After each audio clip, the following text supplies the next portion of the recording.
오늘 지금 생태계와 상호작용인데 이게 어떤 거냐면 저 좀 갖고 올게요. 우리 약간 옛날에 생물 처음 배울 때 천천히 하고 있어야 돼요. 이연지 없어요.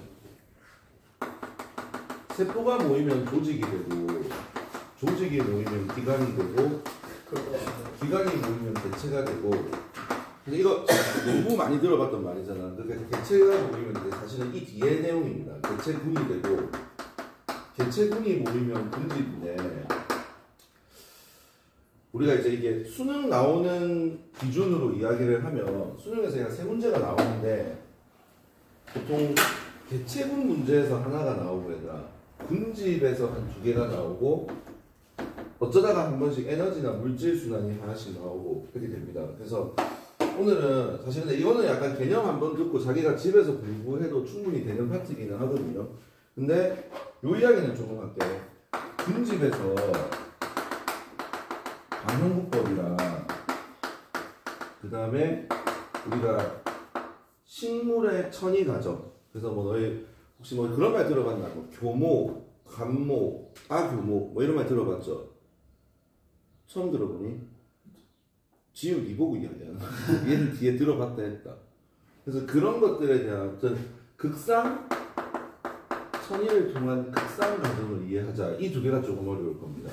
근데 사실 얘보다는 얘가 좀 더 어렵고 그리고 너희가 지금 이게 내신 시험을 대비하는 거기 때문에 방형구법이 조금 중요할 겁니다. 그러니까 내가 뭐 어려운 것부터 빨리빨리 떼겠다라고 하면 유선 공부를 하다가 조금 이렇게 너무 스트레스를 받는다 이러면 방형구법 문제를 풀어본다든가 그렇게 하면 됩니다. 그러니까 오늘 수업은 그냥 여기 이제 하고 시간이 조금 남으면 근데 내가 중간에 그냥 질문 받고 어설프게 안 하고 네 돈으로 결국 살 거면서 그래서 약간 요 파트들에 대한 이야기를 오늘 다 끝내서 오늘 개념을 완벽하게 마무리를 지을게. 자, 제일 처음에 우리가 하는 게 좀 쉬운 것부터 하나씩 해보자. 오늘 그냥 가볍게 들으면 됩니다. 오늘 별로 어려운 것은 않을 거거든요. 자, 우리가 개체군하고 군집에 대한 이야기를 먼저 해볼 건데 이거 이제 용어를 좀 이야기해 볼 건데 얘들아 개체군은 간단하게 말하면 같은 종의 집합입니다. 그러니까 여기 우리가 지금 있어요. 우리는 개체군이겠지. 그러니까 사람이라는 같은 종의 집합이니까 이게 개체군이고 이게 여러 종들의 집합. 그러니까 여러 종들이 이제 다 모여져 있으면 걔가 군집이 됩니다. 근데 우리가 약간 이런 말 할 거거든. 개체군 내라는 표현을 쓸 거고 개체군 간이라는 표현을 쓸 거야. 그러니까 우리가 어떤 지문의 어떤 선지에 개체군 내에는 어떠어떠하고 개체군 간에는 어떠어떠하고 이런 이야기들을 펼쳐나갈 겁니다. 그때 개체군 내라고 하면 한 종이라고 생각하면 되고 개체군과 개체군의 간이니까 여러 종이라고 생각하면 됩니다. 이런 개념들이 일단은 나올 겁니다. 그래서 일단 개체군하고 군집에 대한 이야기를 할 거고 자 그 다음에 우리가 이제 그 중에서 이제 우리가 생태계의 구성 요소를 좀 배워볼 거거든. 자 일단 기본적으로 우리가 생물적인 요소 그 다음에 비생물적인 요소 이렇게 보통 두 가지로 나누는데요. 생물적인 요소에 우리가 이제 생산자가 있고 그 다음에 소비자가 있고 분해자가 있고 자, 이런 애들 이 서로서로 영향을 주고 받습니다. 이렇게 되겠죠. 그리고 이제 생물적인 요소를 제외한 그러니까 생명체들을 제외한 나머지 어떤 환경적인 요소들 있잖아. 뭐 예를 들어서 빛이라던가 온도라던가 뭐 물의 양이라던가 바람이라던가 토양이라던가 뭐 이런 것들에 대한 것들은 환경적인 요소입니다. 그래서 우리가 약간 이렇게 약간 뭐 두 가지로 일단 나눌 수가 있고 그 다음에 우리가 너희가 아마 서로서로 영향을 주고받는다 해가지고 생물적인 요소가 비생물적인 요소에 영향을 주는 거 사실 요즘 교육과정에 쓰는 용어는 아닙니다. 그러니까 그러니까 생물적인 요소가 비생물적인 요소에 영향을 주는 거를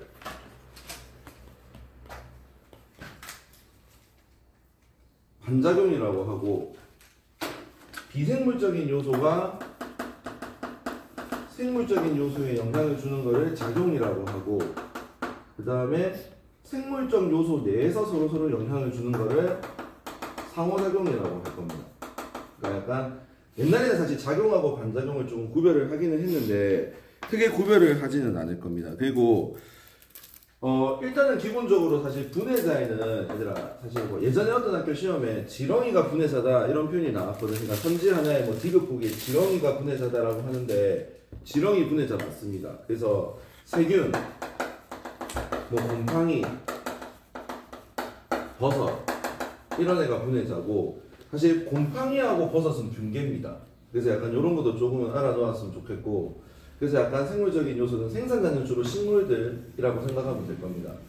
되겠죠? 그리고 소비자 같은 경우는 뭐 1차, 2차, 3차 소비자 이렇게 해서 먹이 사슬, 먹이 그물 이런 것도 나중에 배울 거고 그 다음에 뭐 분해자들은 이제 이런 사체들 같은 거를 분해해가지고 살아가는 애들이고 되겠죠? 그리고 뭐 뿌리오 박테리아 이런 표현 나올 거야. 그 다음에 탈질산 세균 이런 거 나올 겁니다. 이런 애들 다 분해자입니다. 그래서 약간 구성 요소가 이건데 얘들아 사실 이게 진짜 수능 대비를 위해서 하는 수업이다. 이게 지금 막 고3 애들이 수능 대비 수업이다라고 하면 생태계가 그렇게 시간이 많이 걸리지는 않을 건데 이게 지금 내신 시험을 대비하다 보면 또 이게 은근히 여기에 진심인 쌤들이 있거든. 그러니까 생태계 파트에서 사실 이런 우리가 비생물적 요소가 생물적 요소에 영향을 주는 이런 여러 가지 현상들을 자세하게 설명하는 쌤들이 있습니다. 그러니까 너희가 머릿속에는 대충 알 거야. 이거 통과 때도 해서 내가 쉬운 거는 그냥 말로 할게. 온도가 생물에 영향을 주는 것 중에서 북극여우하고 사막여우 있잖아. 그러니까 제일 쉬운 거부터 해볼게. 내가 만약에 온도가 생물에 영향을 준다. 그러면 더운 지역에 사는 애들은 그러니까 얘들아 이거야. 더운 지역에 사는 애들은 말단부를 크게 해가지고 있다. 얘가 말단부를 크게 해가지고 약간 이게 이 뭐지? 배출을 잘해야 됩니다. 그래서 이런 게 이제 사막여우고 그 다음에 추운 지역에 사는 애들은 뭐가 되는 겁니까? 그러니까 이렇게 말단부를 작게 해서 열 방출을 막 씁니다. 그래서 이제 얘는 북극여우가 되고 약간 이런 식으로 말단부가 커진다 작아진다 이것도 사실 온도라는 영향 때문에 온도라는 요소 때문에 생물들이 진화하게 된 거. 그러니까 사실 얘들아 비생물적 요소가 생물적 요소에 영향을 주는 이 작용은 있다가 진화하고도 사실은 관련이 있습니다. 그러니까 진화 이론하고도 좀 관련이 있고요. 그 다음에 좀 이제 보기는 꼼꼼하게 볼 거다. 그리고 우리가 지금 약간 수업 패턴이 지금 그러니까 개념 문제의 패턴을 선택 안 했잖아. 지금 우리가 한 3주라는 기간 동안 개념을 싹 다 뗐잖아 지금. 그러니까 지금 그 뒤에부터는 싹 다 문제만 풀면서 개념을 다시 복습할 거란 말이야. 그러니까 여기 지금 오늘 하는 거는 좀 이게 이렇게 지겨운 수업은 마지막일 겁니다. 사실 이거 화학진도를 잘 나가서 저부터도 이제 문제풀이를 들어갔거든 그날부터 망하게 해줄게. 그래서 성민이도 잠깐 오라 했대. 오늘요? 잠깐 오라 했대. 그래서 엄마하고 전화 그집도 참 괜찮은 것 같던데. 그래서 온도가 이제 생물에 영향을 주는 요소 이런 걸 좀 이제 볼 거고요. 아무튼 개념을 좀 지겨운 수업은 오늘이 마지막일 겁니다. 그러니까 온도가 생물에 영향을 준다. 자, 그 다음에 얘들아 물이 생물에 영향을 주는 것 중에서 약간 물이 너무 많은 지역에 사는 애들은 수생식물, 물이 되게 적게 사는 애들은 건생식물. 그리고 너 혹시 저수조직이라는 말 들어봤나? 저수조직. 그러니까 저수지 할 때 그 저수라고 생각하면 되거든. 그러니까 저수 조직이 발달해 있겠지. 물을 많이 끌어들여야 된다. 사막에 사는 애들은 뭐 이런 것도 있고. 그 다음에 뭐 토양이 따라서 약간 생물이 되는데 내가 좀 중요하게 지금 다룰 거는 빛인데 얘들아. 우리가 그나마 지금 비생물적 요소가 생물적 요소에 영향을 주는 요인들 중에서 시험에 나올 법한 거는 빛은 있다 얘들아. 빛의 세기가 생물에 영향을 주는 경우랑 그 다음에 빛의 파장이 생물에 영향을 주는 경우랑 이 두 가지로 나눌 겁니다. 그러니까 이 두 가지로 나눌 건데 자 빛의 세기라고 하는 게 생물에 영향을 줄 때는 무슨 이야기가 나올 거냐면 얘들아 너희한테 고상점이라는 용어랑 그 다음에 광포화점이라는 용어랑 그 다음에 너희가 순생산량 그 다음에 총생산량 호흡량 이런 이야기가 나옵니다. 근데 얘들아 이게 쌤 저희 학교 쌤은 설명을 별로 안 했고 별로 중요하게도 안 다룬 것 같은데요 라고 하는데 생태계 파트가 얘들아 크게 우리가 쌤이 만약에 지금 개념을 나눈다면 개체군에 관한 개념이 하나 있고 군집에 관한 개념이 하나 있고 그 다음에 에너지와 물질 순환 그러니까 생태계에서의 에너지 흐름, 에너지 효율, 물질 순환, 질소 순환, 탄소 순환, 물의 순환 제일 중요한 거는 질소 순환입니다. 요거를 보통 우리가 무리로 다룬단 말이야. 그래서 여기서 두 문제가 수능에서 나오고 여기가 랜덤으로 지금 한 문제씩 나오는 추세거든요. 근데 여기서 이제 요 파트를 공부할 때 에너지하고 물질 순환 공부할 때 한 번 더 나옵니다. 그래서 얘는 조금은 한번 정리를 해볼게. 자, 너 혹시 중학교 때 강합성 같은 거 배울 때 여기서 말하는 생물은 식물이라고 생각하면 됩니다. 빛의 세기에 따라서 식물이 강합성을 많이 하잖아. 그러니까 빛이 세면 셀수록 강합성을 많이 하는데 빛의 세기가 어느 일정 한계를 넘어가면 있다가 강합성이 어떻게 되대? 더 이상 많이 하지 않죠. 그러니까 한 표시를 해볼게. 보통 이거를 1, 4, 4분면에 같이 겹쳐서 그릴 건데 강합성을 하면 배출하는 게 뭔데 얘들아? 강합성을 하면 배출하는 게 산소 발생량을 내가 기준으로 해볼게.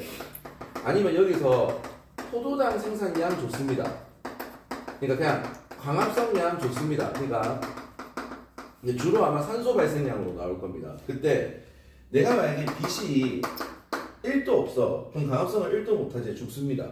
그러면 산소를 발생하기는커녕 산소를 흡수할 거야. 맞아. 산소를 흡수해서 내가 뭐 해야 되는데 세포호흡을 해야 돼. 그럼 이때 이 지점이 이 산소 발생량이 오히려 마이너스가 산소 흡수량이라고 생각하면 되고 여기에 y절편의 요 간격이 뭐가 되는 건데 나의 호흡량이 되는 겁니다. 이만큼의 산소를 이용해서 내가 호흡을 하게 될 거야. 그럼 내가 이제 빛의 세기가 점점 이제 보통 단위를 럭스를 많이 쓰거든요. 빛의 세기를 점점 세게 하면 강합성을 슬슬 조금씩 하기 시작하면서 그러니까 너희가 이제 축을 좀 바꿔서 생각해도 좋습니다. 요 축을 기본이라고 생각하면 여기서 내가 조금씩 강합성을 해가지고 산소를 조금씩 발생하게 됩니다. 그러다가 더 이제 계속 이제 빛의 세기를 주면 이제 산소 발생량이 많아지다가 빛의 세기가 어느 정도 일정 이상이 되면 일정하게 갑니다. 약간 이렇게 되거든요. 자, 그때 우리가 빛의 세기가 이때는 이 세기보다는 넘어가봤자 산소의 발생량, 즉 강합성량이 더 많아지지 않습니다. 이때 우리가 빛의 세기 X값을 우리는 광포화점이라고 합니다. 그리고 요 지점이 뭐냐면 말 그대로 생물의 생사의 기로에 있는 거. 그러니까 굳이 말하자면 요 지점이 계속되면 뭐냐면 죽는 겁니다. 그러니까 요 지점은 강합성량하고 호흡량이 똑같은 어떤 지점인데 보상점이라고 하는 지점입니다. 이때 이 빛의 세기 X축 값은 보상점입니다. 보상점, 글자가 좀 더러워요. 보상점, 광포화점 이렇게 됩니다. 그리고 전제 조건은 지금 이 그래프의 전제 조건은 얘가 지금 빛의 세기를 세게 받아가지고 광합성을 많이 하든지 적게 하든지 간에 무조건 얘는 지금 어떻게 된다. 쭉 이렇게 보면 있다. 얘가 O2 흡수량은 어떻게 된다. 지금 이만큼은 무조건 호흡에 사용된다는 겁니다. 그러니까 이 양은 무조건 어떤 지점의 빛의 세기라도 요 간격이 있잖아. 요만큼은 무조건 호흡량입니다. 그러면 내가 여기서부터 시작해가지고 요까지의 요 크기 있잖아. 요 지점에서 요까지의 전체 크기, 여기서부터 요까지의 전체 크기가 뭐냐면 총 강합성량이 될 거거든. 근데 내가 강합성을 해가지고 요만큼은 호흡에 소모하기 때문에 나머지 양이 뭐가 되는데 들어간다. 뭐라고요? 순강합성량이라고 할 겁니다. 그래서 여기가 순강합성량입니다.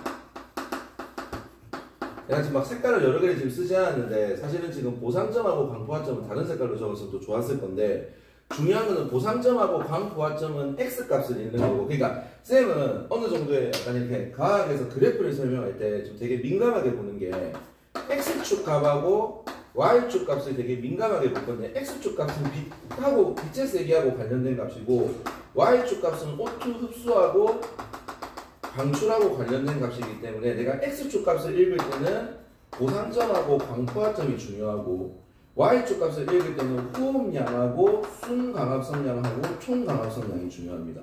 그리고 여기서 좀 약간 유의미한 결론이 내가 총강합성량을 내가 총강합성을 요만큼 하면 그 중에서 일부는 호흡량인데 이 호흡량은 빛의 세기가 적든 많든 무조건 일정하다고 가정하는 겁니다. 그리고 나머지에 내가 살아가는 순광합성량인 겁니다. 그러면 보상점은 어떤 지점인데 순광합성량이 0인 지점이야.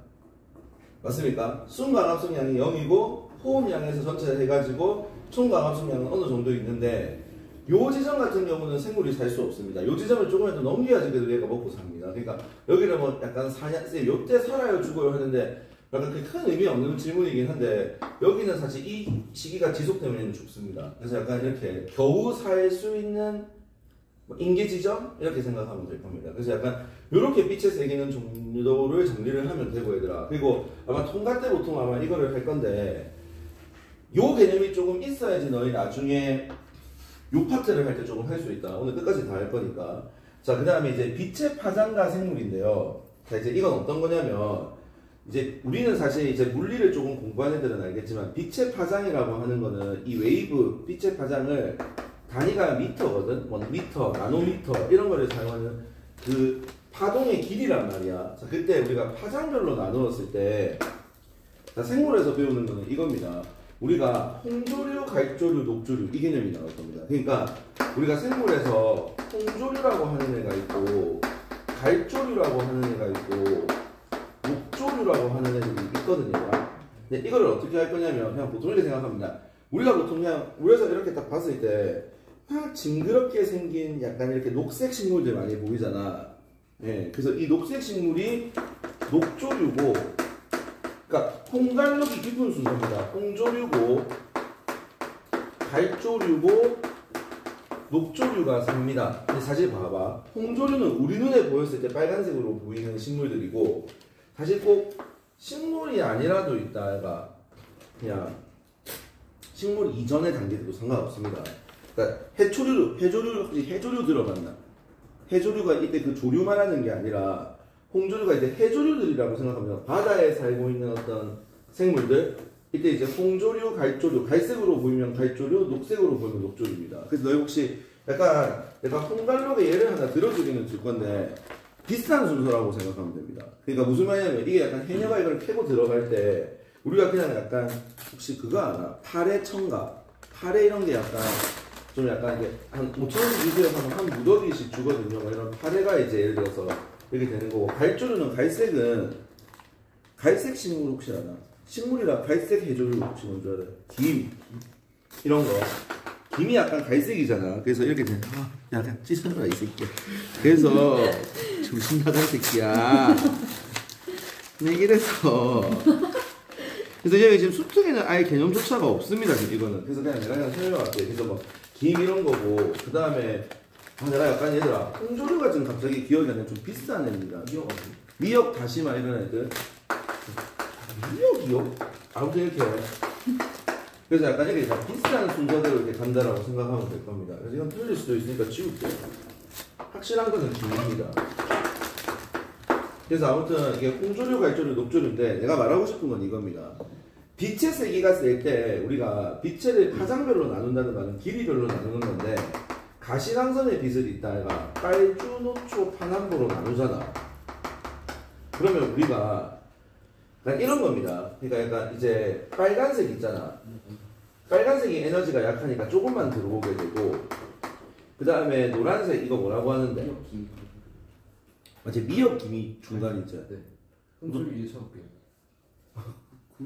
그 한번 찾아봐봐. 김미역 약간 미역도 약간 갈색이거든.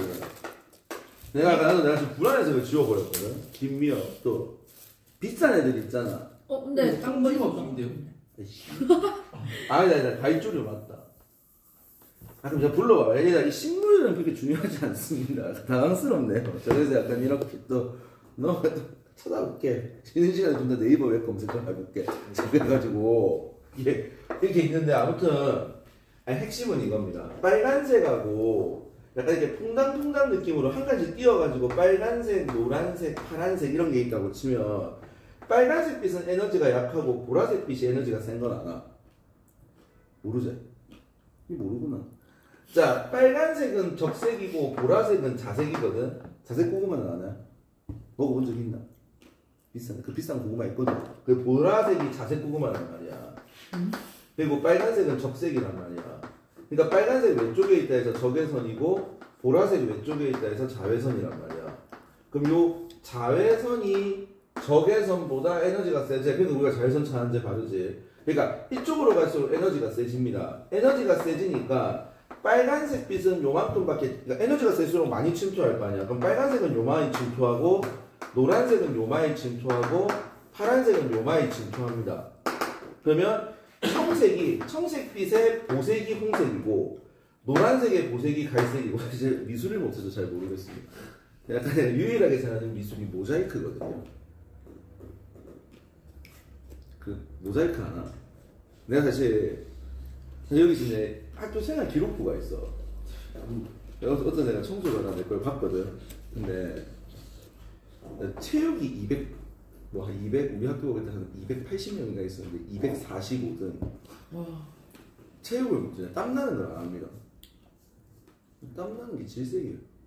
그래서 체육 잘하나? 나는 다 못해요. 손으로 하는 농구 조금 합니다. 손 쓰는 건 잘하는데 발 쓰는 건 되게 싫구나.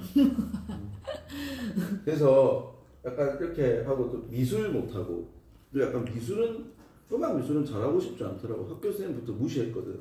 좀 무식한 쌤 이러면서 공부 못하는 애들이 미술 쌤 하는 거 아이가 음악 쌤하고. 그래서 이렇게 하는데 여튼 유일하게 잘했던 미술이 모자이크인데 모자이크 이런 거 할 때 뭐 그런 거는 약간 붙이면 되니까. 그러니까 이게 제가 보색 개념 이런 걸 전혀 몰라요. 근데 아무튼 파란색의 보색이 홍색이고 노란색의 보색이 갈색이고 빨간색의 보색이 녹색이라 생각해라. 그래서 그냥 나는 이 개념하고 이 개념을 따로따로 외웠습니다. 그래서 우리가 눈에 보이는 그 하나, 어떤 물체가 눈에 보일 때 그 물체가 흡수하는 빛이 아니라 반사하는 빛이 내 눈에 보이거든. 그 하나. 중학교 1학년 개념인데 내가 예를 들어서 이 물체가 빨간색으로 보이는 거는, 그러니까 아니면 예를 들어서 뭐 레드, RGB가 이제 내가 레드로 보이는 거는 지금 이 물체는 빨간색을 제외한 나머지 빛은 다 흡수하고 빨간색만 반사하는 겁니다. 그래서 요 빛이 이거를 홍조류들은 파란색 빛을 흡수해가지고 자기의 보색인 홍색을 내기 때문에 우리가 홍조류로 보이는 겁니다. 그래서 요렇게 요거도 좀 하나 알아놓고 약간 옆으로 물리 개념처럼 지금 가버렸는데 어쨌든 요런 파장에 반대되는 걸로 이렇게 식물들이 관찰된다. 이것도 약간 빛의 파장에 대해서 생물이 영향을 받은 거, 빛의 세기에 의해서 생물이 영향을 받은 거, 온도에 의해서 생물이 영향을 받은 거 이렇게 되어 있습니다. 그래서 약간 요런 게 일단 에너지가 크면 파장이 짧잖아요. 네. 근데 침투할 때 파장은 상관없는 거예요. 상관이 있습니다. 그러니까 얘가 에너지가 작잖아. 그러니까 적게 침투하지. 얘는 에너지가 세니까 많이 침투하겠지. 그러니까 힘이 세고 힘이 약하다는 개념으로 해서 좋습니다. 그러니까 생물이기 때문에 너무 막 물리스럽게 안 해도 됩니다. 그래서 약간 이렇게. 얘가 지금 이거 지워도 되겠죠. 약간 이렇게 되어 있습니다. 그래서 뭐 이런 개념들이 있다. 그런 걸 좀 이제 보고 우리가 지금 약간 이렇게 흐름을 세 개로 끊을 거거든요, 얘들아. 개체군 하나 끊고 군집 하나 끊고 에너지 하나 끊고 이렇게 갈 겁니다. 그래서 거기 보면 지금 내가 이거 생태계 파트는 내가 웬만하면 보통 설명할 때 책 없이 그냥 쭉 나갔을 건데 생태계는 내가 조금씩 약간 이렇게 큰 제목들 같은 경우는 좀 찝어줄게. 그래서 거기 수특의 책에 보면 너희가 이제 172쪽에 보면 뭐 개체군, 군집, 생물적 요소, 비생물적 요소, 그 다음에 서로서로 영향을 주는 거 그렇게 있고, 그 다음에 뭐 넘어가 볼게요. 그리고 왜? 저희 근데 저거 안 했는데 어디? 이거 안 했을 수도 있습니다. 압니다 이거. 그러니까 얘들아 내가 지금 하는 거는 이게 있다 얘가 옛날에 보니까 조금 약간 학교생들 중에서 좀 이렇게 설명충 쌤들이 좀 많이 합디다. 이게 올해 양홍고는 하대. 양홍고가 이제 또 해운대에 있는 그쪽 학교는 이걸 좀 설명을 좀 딥하게 하긴 했습니다. 근데 내가 만약에 교사라면 난 이것까지는 설명했을 것 같습니다. 왜냐면 이 부분이 되어야지 이 부분을 좀 잘합니다. 나중에 좀 이거 연결시켜 볼게. 그래서 이렇게 되어 있고, 그 다음에 과학 돋보기에 너희는 이제 빛과 생물 해가지고 되는 거고, 그 다음에 쌤이 하나 설명해 주고 싶은 거는 하나만 해볼게. 너희가 근데 얘들아 약간 이렇게 생각하나? 오늘 수업 시간이 있다가 조금 약간 이렇거든. 그러니까 우리가 한 3시간 수업 분량 중에 뭐 한 빡세게 하면 한 1시간 반이면 끝나는 분량입니다. 근데 내가 이 수업을 거의 한 2시간 반으로 늘릴 생각입니다. 그러니까 그 사이를 놀면서 늘리는 게 아니라 좀 설명을 최대한 좀 많이 하겠습니다. 그래서 그냥 오늘 생태계 이야기를 그냥 이제 더 이상 생태계는 그냥 안 봐도 될 정도로 하자 이렇게 할 건데 쌤이 말해주고 싶은 것 중에서 너희 혹시 뭐 그런 거 아나? 굴강성 이런 거 압니까? 그러니까 식물의 생장 호르몬 옥신이라는 거 혹시 들어본 적 있나? 그래서 이게 식물이 있다가 빛을 이렇게 받잖아. 그러면 이 빛을 받는 생물의 이 생장점이 여기 있습니다. 반대쪽에.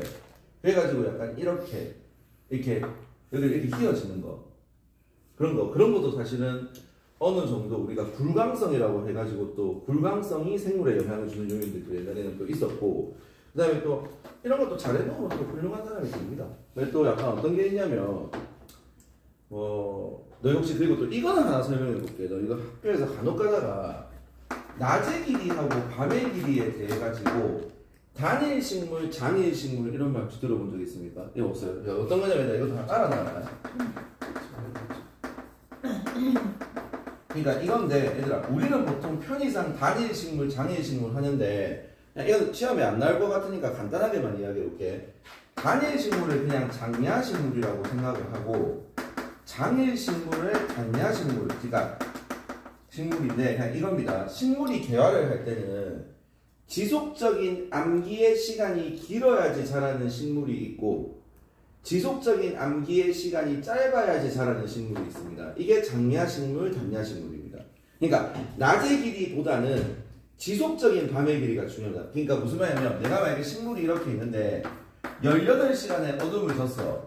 그러면 단야 식물이 잘 자라겠지? 장야 식물이 잘 자라겠지? 다시 장야 식물, 그러니까 밤이 길어야지 개화를 하는 식물이 잘 자라는 환경은 맞는데 내가 여기서 약간 중간에 약간 성광을 한번 비춰가지고 빛을 살짝 줬어. 그래서 지속적인 암기는 여기가 9시간이고 여기가 만약에 한 6시간이라고 칠게. 그러면 15시간이나 빛을 줬지만 얘는 지속적인 암기가 12시간을 넘어가지 않죠 보통. 그럼 얘는 장야 식물은 자라기 힘든 환경입니다. 오히려 단야 식물이 자랍니다. 그래서 지속적인 암기에 의해서 우리가 식물이 개화를 한다 이렇게 해가지고 개화 알지? 개화 꽃 피는 거 꽃은 뭔지 아나? 생식기간이다 알지? 암술 수술 알지? 그래서 이렇게 하는 거 워낙 애들이 요새 무식해서 모르는가 봐. 이렇게 됩니다. 그래서 좀 넘어가고 자 그 다음에 쭉 볼게요. 오늘 개체군까지 설명하고 하나 끊고 군지까지 설명을 하고 하나 끊고 그 다음에 물질순환까지 할 겁니다. 근데 얘들아 내가 지금 강의 찍는 거는 안 끊을 겁니다. 강의 찍는 거는 한 큐에 쭉 나가는데 중간에 내가 단절을 좀 둘게. 근데 저희랑 한 거랑 왜 이렇게 달라요? 자, 저희 이게 약간 설명이 좀 많아서 그럴 겁니다. 자, 이제 엄청 달라요. 너희 아마 여기서 하는 거자. 그 다음에 우리가 이제 개체군에 대한 이야기를 할 건데 좋아요. 왜? 네. 왜? 그냥 물리수행 얘기. 그래서 이렇게 쭉 할 건데 참 볼게. 자 얘들아 나중에 우리가 밀도 이야기가 나중에 나올 거야. 우리가 사실 여기가 오늘 수업에 제일 중요한 거는 얘를 잘 이해하자가 목표거든요. 사실은 그렇습니다. 근데 그때 우리가 밀도하고 빈도하고 피도라는 개념을 설명하게 될 건데 자 얘들아 나 항상 밀도하면 떠오르는 게 인구 밀도를 떠올리거든. 자 개체군의 밀도를 구하고 싶고 누군가가 이제 지금부터 설명하는 거는 얘들아 지금 첫 번째 내가 필기했던 내용은 그냥 워밍업입니다. 그냥 생태계가 이런 게 있고 개체군이 뭐고 군집이 뭐고 서로서로 생물이 어떻게 지금 영향을 받는가 환경하고 그런 거에 대한 기본 내용. 사실은 첫 번째 파트는 이렇게 생각해라. 통가 내용을 그냥 설명했다라고 생각하면 됩니다. 통가의 생태계를 설명했다 생각하면 되고 지금부터 이제 우리가 다룰 첫 번째 여기서부터 제목을 첫 번째로 붙이면 개체군에 대한 이야기를 계속 좀 언급해 볼 겁니다. 개체군은 다시 말하지만 한 종들의 집합입니다. 한 종의 집합입니다.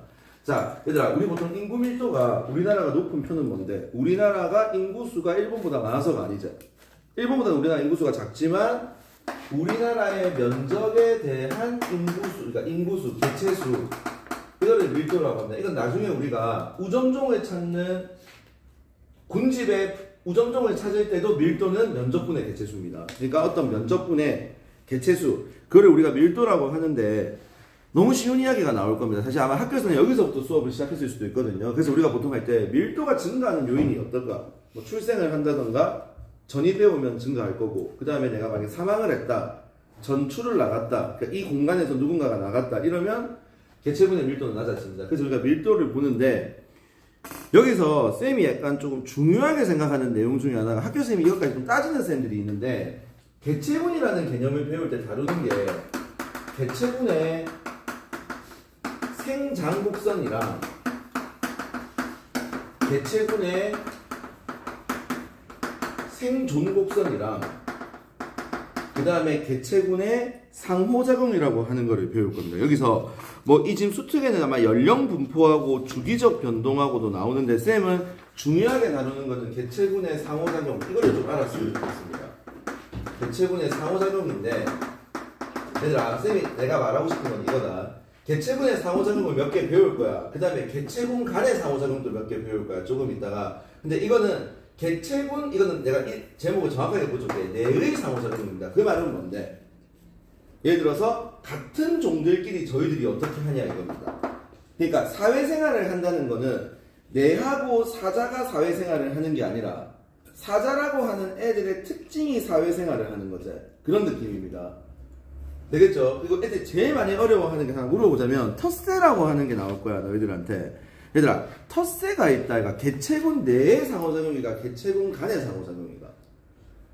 그러니까 이런 식으로 좀 디테일하게 묻습니다. 그러니까 어떠냐면 이게 점수를 깎으려고 하는 요소들 중에 사실 은근히 사실 그러니까 유전 공부를 많이 한 최상위권 애들 중에 막상 틀려온 거는 유전은 하겠는데 생태계를 틀려왔어요 하는 애들이 있거든. 그러니까 그 애들의 보통 특징이 이겁니다. 그러니까 용어 자체가 좀 약간 병신같이 좀 합니다. 그러니까 어떤 거냐면 우리의 약간 인지 체계를 살짝 뒤엎습니다. 그냥 문제에서 약간 교묘하게 그리 맞게 씁니다. 그러니까 텃세는 개체군 내가 개체군 간이가. 그러니까 내재. 근데 이거를 약간 어떻게 생각하는 애들이 있냐면 내가 개를 텃세를 부린다 뭐 이런 거 있잖아. 너희는 그런 거 없나? 내 혼자만 그렇나? 내 혼자 좀 상상해달래 잘 펴져서 그런가? 이 개체군 내를 간이라고 생각한다 했잖아. 네. 그러니까 이런 애들이 있다고요. 언제나 나고자지. 그러니까 이게 약간 이게 지속되면 나고자지. 빨리 고쳐야 돼요. 이거 개체군 냅니다. 그러니까 얘들 봐. 텃세는 누가 많이 부리는데? 너희 살면서 그래. 그래도 고맙다. 그래서 은어가 텃세를 많이 부립니다. 그래서 약간 은어 뭐 이런 애들. 약간 이런 것들 좀 구별합시다. 그래서 여기서 보면 이제 우리가 다루는 거는 여기서 뭐지 주기적 변동도 다루고 그 다음에 연령 분포도 다루겠지만 이 두 개는 내가 말로만 설명할 거고 보통 요 세 개를 좀 개체군에서 공부한다 라고 생각하면 될 겁니다. 그냥 수업 시간으로 다 넣어봅시다. 그냥 자 얘들아 너희 혹시 환경저항 이런 말 들어봤나? 환경저항 이게 생장곡선에 대한 개념이고 얘들아 그런 거 혹시 하나 구름 있다 애가 태어날 때 자손을 한 만 개의 개체가 있으면 자손의 만 개의 개체 중에서 한 9,900개는 다 죽습니다. 그러다가 살아남는 애들의 일부가 그냥 쭉 살아남는 거 이런 거. 그 다음에 다람쥐 같은 애들은 이제 태어나가지고 주기적으로 죽습니다. 뭐 10살 때 죽는 애, 20살 때 죽는 애, 뭐 다람쥐의 수명이 50살이라고 하면 왜? 진짜요? 네. 또 왜요 해보시죠. 이런 애들 꼭 있거든요. 왜요? 관찰 사실입니다. 그래서 이런 건 생존 곡선이고 그 다음에 이제 아마 여기는 1형, 2형, 3형 이런 표현이 나올 거고. 아 근데 다람쥐 싫지 않나? 귀여운데요. 아 난 죽이고 싶은데. 다람쥐, 햄스터, 쥐까지 제일 싫은데. 햄스터는 귀여운데. 아 개도 싫어하고 고양이도 싫어한다. 나는 치대는 것도 다 싫어. 개체군의 생장곡선. 아니 이거 치댄다는 거나 잠깐만 다 먹은 거야 이제. 그래서 약간 이게 개체군의 생장곡선이 있습니다. 그러면 개체군의 생장곡선이 있는데 바로 봐봐. 왜 밥이? 그러니까 내가 이런 거 한번 상상해 볼게. 내가 이제 태초의 사람이야. 앉아라. 분필 묻어서 먹으면 병 걸릴 거다. 자, 분필 묻었다 그거. 개체군이 어떤 아 진짜 학원 망하게 하려고 작정한 새끼네. 개새끼야. 이게 보면 자 얘들아 우리가 봐봐. 내가 한 명이 있는데 내 배우자가 있어. 자식을 낳잖아. 또 이제 두 명의 또 배우자가 있으니까 배우자가 이제 인원이 많아졌잖아. 그럼 또 이제 교배를 해서 자식을 낳고 자식을 낳고 자식을 낳고. 그러면 사실 어떻게 개체수가 증가하는데 지수 법칙으로 증가할 거 아니야. 그래서 우리가 보통 이론적으로 증가를 할 때는 그래프가 약간 이런 식으로 개체군의 수가 여기서 말하는 개체군의 생장 곡선이라고 하는 거는 내 키가 160, 170, 180 생장 이게 말하는 게 아니라 개체군의 전체 수의 생장입니다.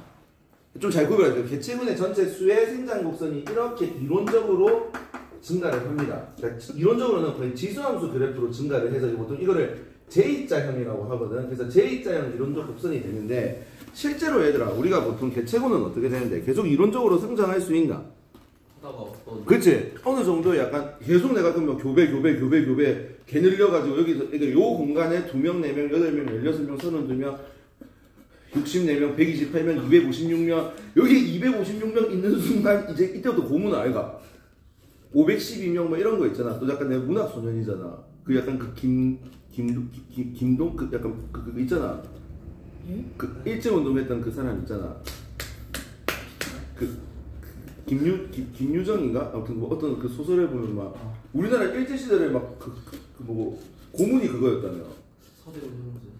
아니 그렇게 약간 막 손톱 찌르고 이런 게 아니라 그냥 일반적인 사람을 막 이렇게 100명을 집어넣고 아무것도 못하게 한대. 여름에도 그럼 그 안에서 그냥 사람들이 똥을 싸면 그냥 똥 싸고 이렇게 해가지고 다 하게 만들고 막 이게 고문이었다던데. 어디서 먹었어요? 그 소설에서 안일제 소설 같은 거 그래서 이렇게 되는 거 이게 이론적인 생장 곡선이고 그 다음에 얘들아 여기 보면 실제 생장 곡선은 약간 이렇게 S자를 그립니다. 근데 사실 얘들아 여기서부터 조금 여기는 사실 이런 생각하는 애들이 있거든. 여기서는 완전히 똑같다가 점점 벌어진다고 하는데 처음부터 여기는 간격이 조금 있습니다. 그러니까 이게 실제 생장 곡선입니다. 이게 이제 실제의 생장 곡선이면 이제 얘는 이제 더 증가하지 못하는 어떤 범주에 도달하게 됩니다. 그때 우리가 좀 중요한 게 어떤 거냐면 요 최대한 수용할 수 있는 이 능력을 우리가 환경 수용력이라고 하는 겁니다.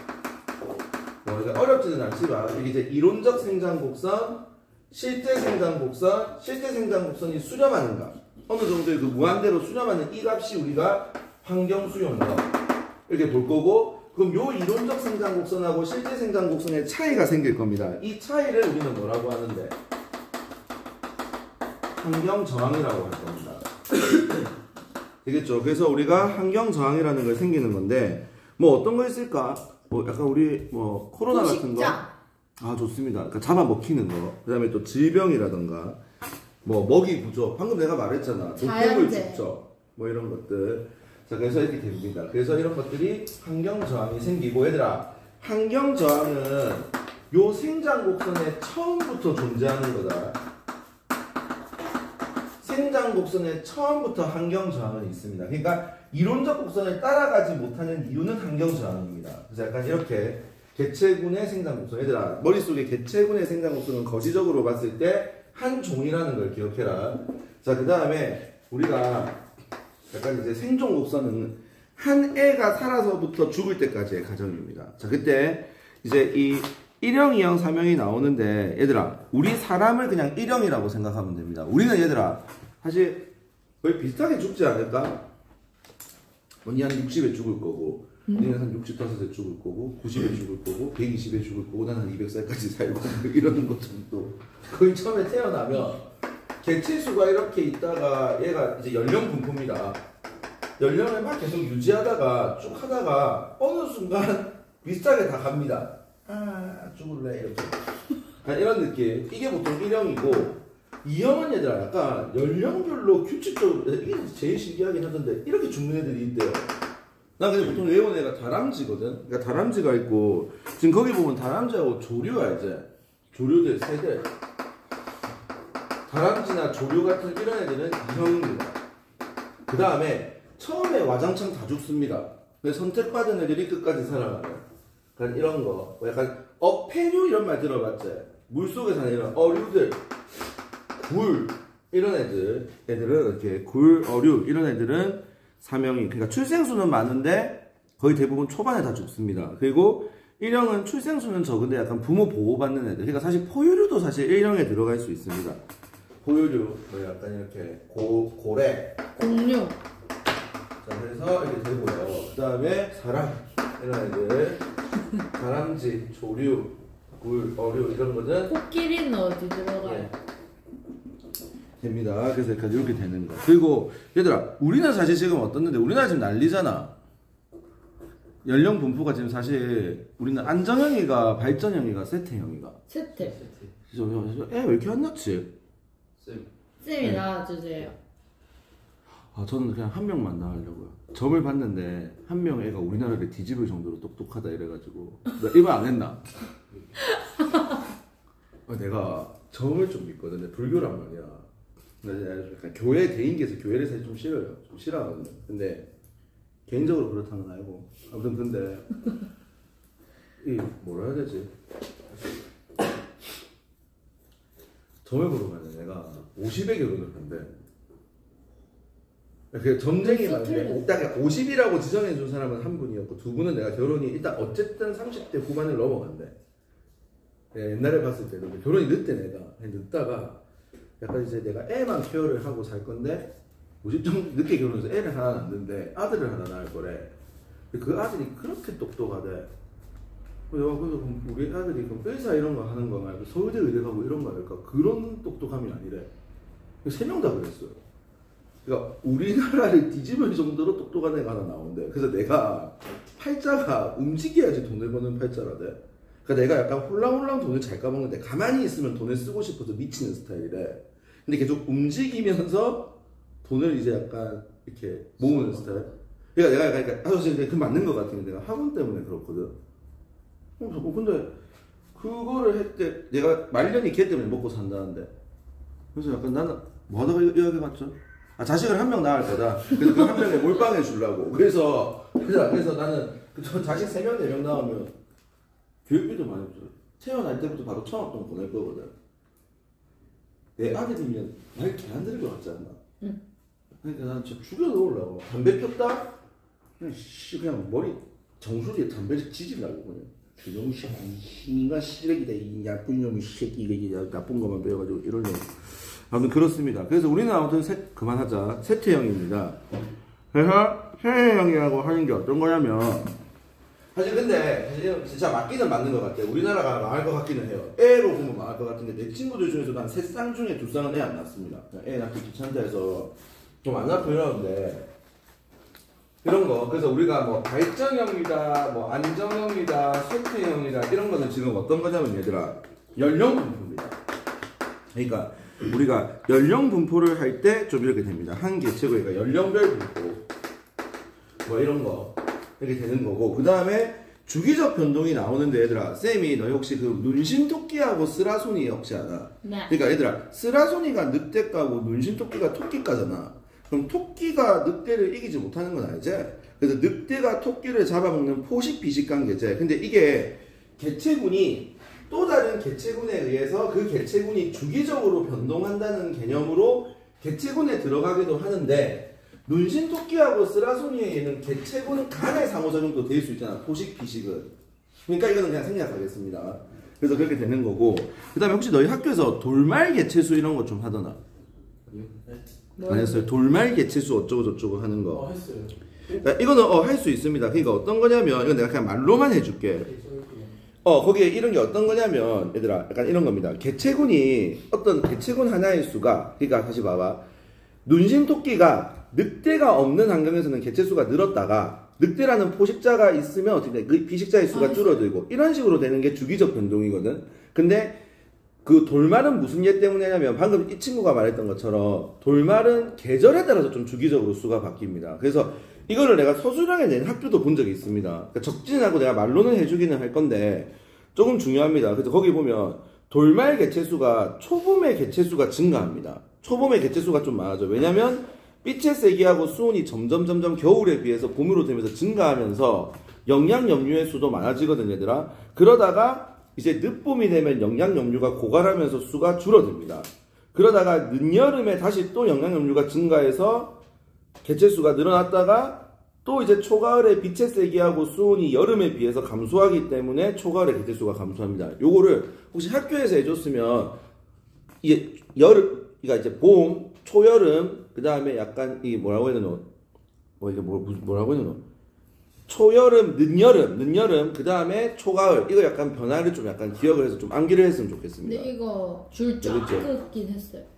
했죠. 이거 약간 학교에서 하는 학교들이 있습니다. 그러니까 이거 줄 긋고 설명하면 보통 시험에 많이 냅니다. 그래서 얘는 조금 기억을 했으면 좋겠고요. 근데 얘들아 중요한 건 이거다. 돌말은 뭐의 양에 따라 가지고 주기적으로 변동하는데 그러니까 계절에 따라서 바뀌는 그거의 기저에 깔려있는 개념이 뭔데? 영양 염류의 수입니다. 그리고 수온의 증가 감소입니다. 그러니까 얘는 수온이 좀 증가할수록 많아지고 수온이 감소할수록 좀 줄어듭니다. 그래서 그걸 조금 기억하면 될 겁니다.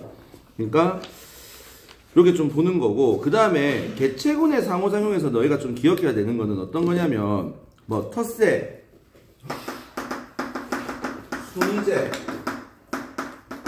리더제. 얘들아 순이제하고 리더제는 그냥 이걸 생각하면 늑대하고 닭을 생각하면 됩니다. 얘들아 늑대는 한 명의 우두머리에 2등들이 쭉 있는 거고 닭은 모이를 먹을 때 1등부터 10등까지의 서열이 쭉 있습니다.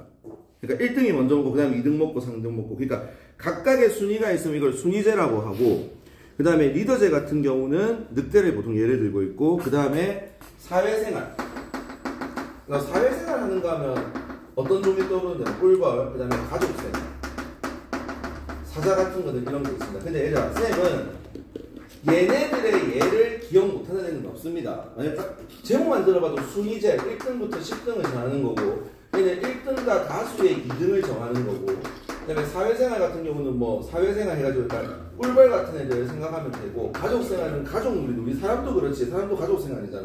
그러니까 이런 약간 뭐 사자 같은 애들 근데 텃세가 있는데 좀 애들이 실수를 많이 하는 거 텃세를 개체군 간의 상호작용 즉 군집의 상호작용이 아니라고 했더라.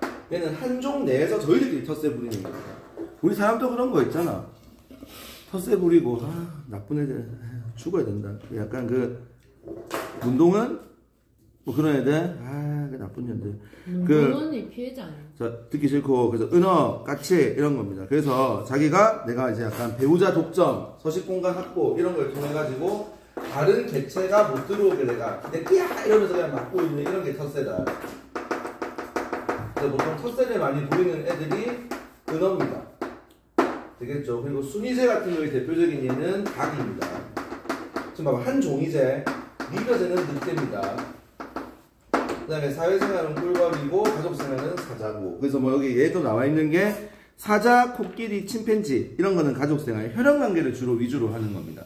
그 다음에 사회생활 같은 경우는 뭐 개미, 벌 이런 거 리더제 같은 경우는 늑대, 기러기 그 다음에 큰뿔 양 그 다음에 닭 이런 거고 은어같이 텃세입니다. 그래서 약간 이렇게 되는 겁니다. 자, 이까지의 흐름이 개체군입니다. 자, 얘들아 쌤이 우리가 지금 수업을 3개로 뜯겠다 했잖아. 지금 생태계 기본 요소하고 개체군까지를 하나로 끊을 거거든. 그래서 일단 이까지만 먼저 할게. 되겠지?